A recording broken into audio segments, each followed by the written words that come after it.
सोलापूरमध्ये AIMIMचे राष्ट्रीय अध्यक्ष असदुद्दीन ओवेसी यांच्या प्रचार सभेला युवकांची मोठी गर्दी उसळली होती. पक्षाच्या उमेदवारांच्या प्रचारासाठी आयोजित या सभेत ओवेसी यांचे भाषण मोठ्या स्क्रीनवर दाखवले जात होते. या सभेच्या ठिकाणी पोलीस उपायुक्त विजय कबाडे स्वतः उपस्थित होते. ते हात बांधून उभे राहून लक्षपूर्वक स्क्रीनवरील ओवेसी यांचे भाषण ऐकत होते आणि परिस्थितीवर नियंत्रण ठेवून होते.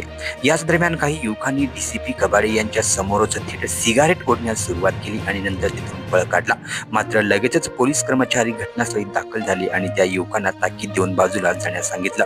ही घटना प्रचार सभेतील उत्साह आणि कायदा सुव्यवस्थेच्या पार्श्वभूमीवर चर्चेचा विषय ठरली आहे. सोलापूर महापालिका निवडणुकीसाठी 15 जानेवारीला मतदान होणार असून प्रचाराचा जोर वाढला आहे. AIMIMने शहरातील अनेक जागांवर उमेदवार उभे केले आहेत. निवडणुकीच्या प्रचारात अशा घटना घडत असल्या तरीही पोलीस प्रशासन सतर्क आहे.